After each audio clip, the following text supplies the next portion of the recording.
According to ChatGPT, the average hotel room in New York is 325 square feet. That's about the size of 3 parking spots.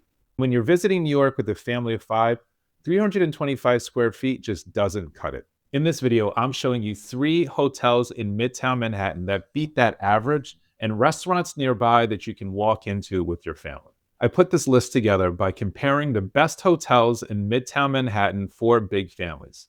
Then looked at 12 months of reviews to make sure guest comments were consistent with the marketing. If a hotel had a trend of recent negative reviews, I cut it. If you'd like to see all 5, there's a link in the description below in case you want to look at it for your own research. All right, let's get started. I'm going to start with the hotel that's closest to Times Square, Radio City Apartments. The location here is unbeatable. You're literally a block away from Rockefeller Center and Radio City Music Hall, so if you're coming in during the holidays, this is a great option. You're 5 minutes to Times Square and only 10 to 12 minutes to Central Park.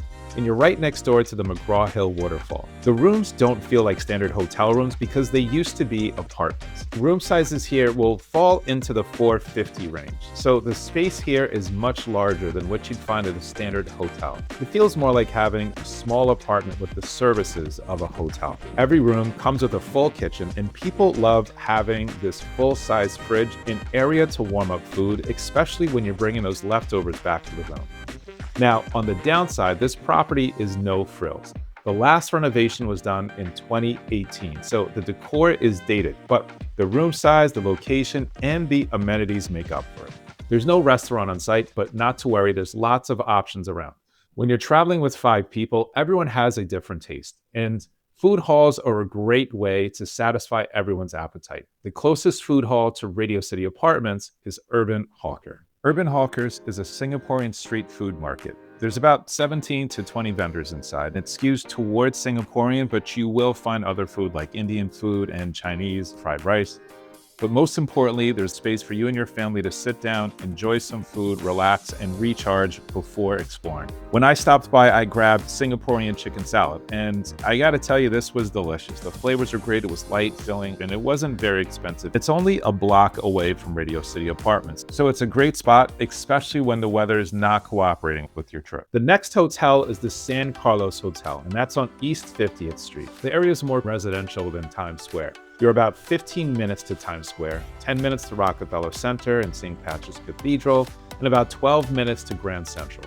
A lot of guests say how much they love the size of the rooms here. You can find room sizes up to 600 square feet, and most of them have kitchenettes. That extra sink is a big advantage when you're sharing space with 4 to 5 people. The last renovation was done in 2021, so the rooms here feel updated and well maintained. On the downside, the vibe here is very corporate executive. It's not trendy or boutique. If you're looking for something that presents better on Instagram, wait until I get to the last hotel. There's no full service restaurant on site here, so in the mornings when you're ready to go for breakfast, stop by the Smith. The Smith is about 2 blocks away, and it's a great spot for breakfast and lunch.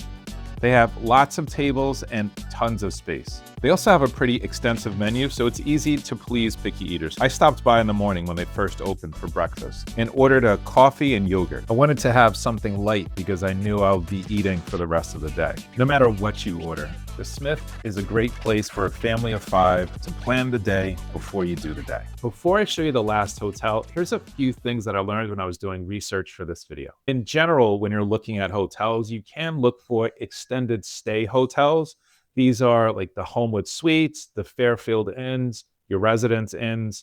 Those are all very good hotels. I didn't include those in this video because the ones that I'm reviewing were larger in terms of square footage and the ratings were higher, but those are all good hotels. After you get that confirmation, call the hotel, tell them that you just reserved a room, you're a family of 5, and you want to get the biggest space possible. Ask if they have a suite and if they can squeeze you in. If they don't, they'll put you on the wait list. Another trick is to look for rooms that have kitchenettes available. If there's a full fridge available in a kitchenette, then you can be guaranteed there's going to be extra space. Also, make sure to review photos, and not just the owner's photos either.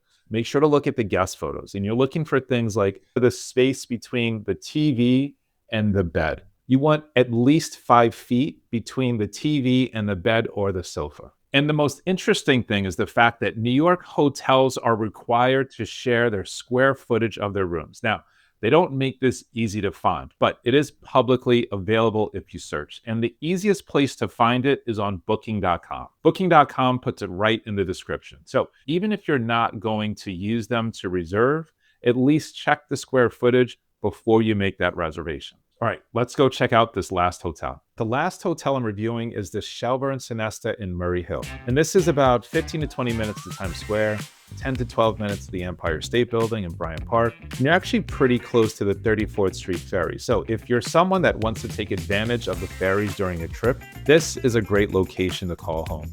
Based on the guest reviews, the suites at the Shelburne are the stars.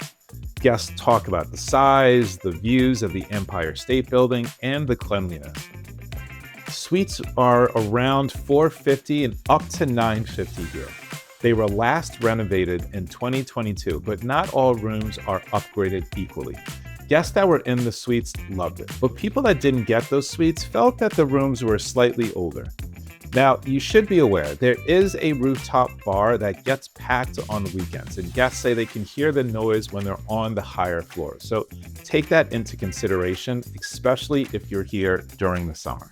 The Shelburne does have a full-service restaurant on site called Take Care, but why fly to New York and stay in the hotel the whole time? 5 minutes from the Shelburne, you'll get to Vezzo Pizza.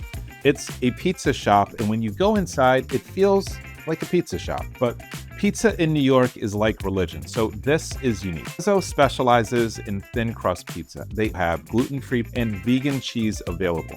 I ordered a slice and a salad, but when it came out, it did not look appetizing. But I gotta tell you, it tasted great. It tasted so good, I ordered a pie to go. So stop by, you can eat in, grab a beer, relax, or take some pizza back to the hotel with you and enjoy New York.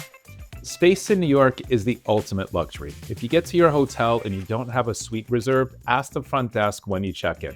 They would much rather upgrade a booked guest and create a wow experience than let that space go unused. I compared 5 hotels when I was researching for this video, and there's a link below to all 5 in case you'd like to research them on your own. If you're looking for family hotels that are closer to Times Square, take a look at this video next. If you enjoyed, hit like and subscribe. Thanks for watching, and I'll see you in the next one.